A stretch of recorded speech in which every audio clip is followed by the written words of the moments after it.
สวัสดีครับ Thank you for joining us for the evening edition of NBT World Brief right here on NBT and NBT World. I'm Suraphal Lautaranarit. Prime Minister Anutin Chanvirakul has chaired a National Security Council or NSC meeting to address ongoing tensions and encroachment by Cambodian nationals along the border in Sa Kaeo province. Following the discussion, NSC Secretary General Chatchai Bangchuat announced that Thailand's position remains unchanged. It is based on 4 key principles previously outlined in General Border Committee discussions. These are the withdrawal of weapons, the withdrawal of forces, joint action against scammers, and joint management of the border situation. He stated that this stance is being reiterated to the international community to ensure clarity. Regarding a letter from the United States expressing interest in assisting, Foreign Affairs Minister Sihasak Phuongkiet confirmed that while help to achieve peace is welcomed, Thailand's own strategy remains anchored in the 4 agreed-upon principles. The NSC also approved a legal framework for managing the border situation. This includes the use of martial law, which is already in effect in the area, in conjunction with regular legal procedures.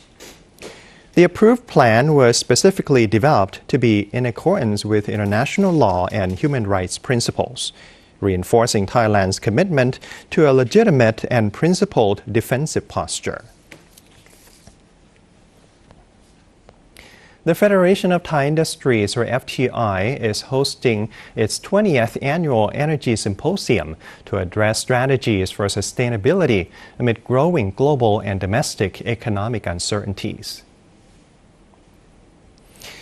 In his keynote address, Minister of Energy Attapon Rökpiboon emphasized the energy sector's role as a key driver of economic growth and outlined the government's Quick Big Win strategy.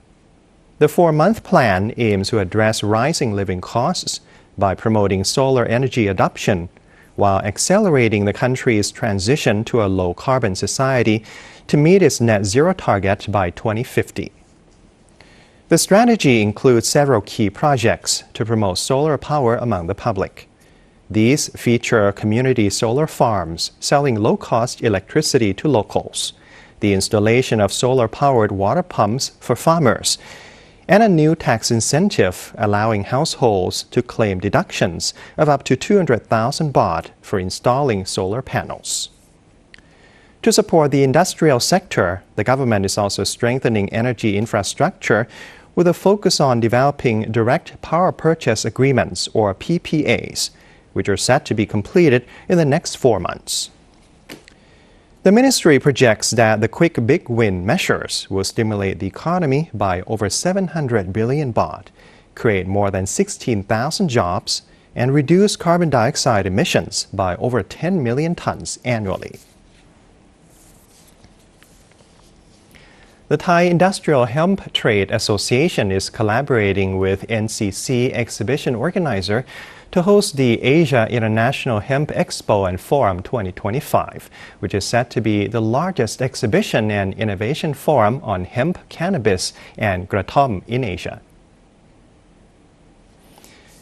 Phumchai Khamphato, president of the Thai Industrial Hemp Trade Association, stated that Thailand's hemp industry is entering a new era of health and environmental economics, with over 40 countries now promoting laws for its use.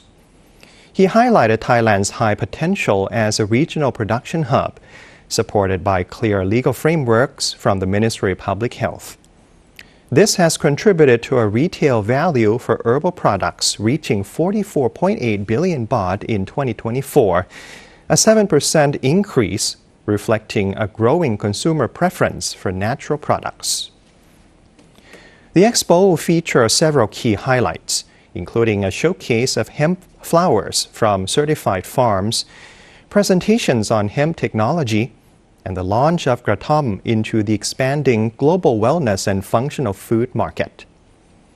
The event will also host an international seminar with experts from over 20 countries, free medical consultations, and training for cannabis retail standards.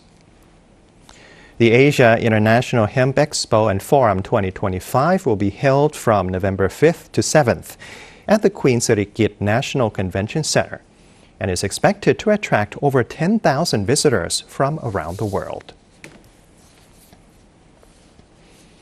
The flooding in Nakhon SAWAN has affected over 7,000 households across 179 villages and has damaged over 1,100 rai of agricultural land.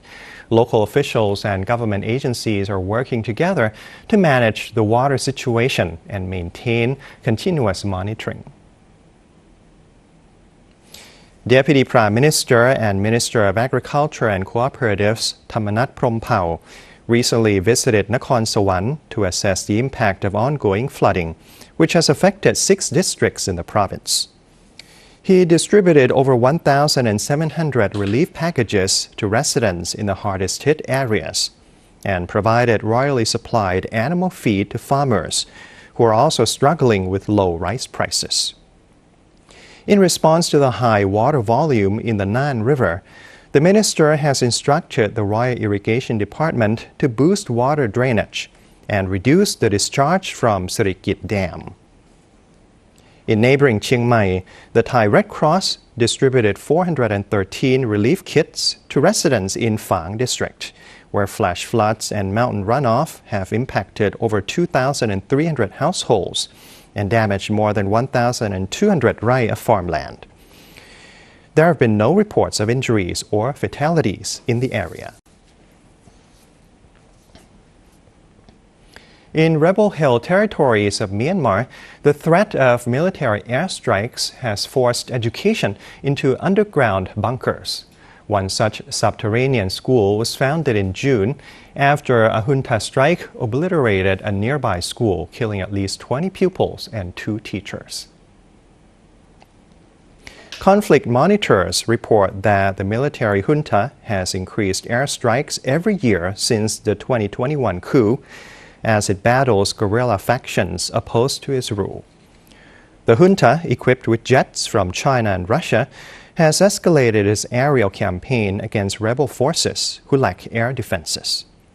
According to the Armed Conflict Location and Event Data Organization, partial data from the recent wet season shows over 1,000 air and drone strikes have killed more than 800 people. Analysts suggest the military targets crowds intentionally to incite fear and suppress support for the resistance. In response, communities have developed improvised air raid warning systems, and farmers in some regions now tend their crops by torchlight to avoid being targeted during the day. While bunkers provide some safety, they cannot protect against the psychological wounds of the ongoing conflict. And that's all for our evening edition of NBT World Brief. Stay updated with the latest developments right here on NBT and NBT World. For more stories, you can simply scan the QR code on your screen to access our full coverage across all media platforms. Until next time, สวัสดีครับ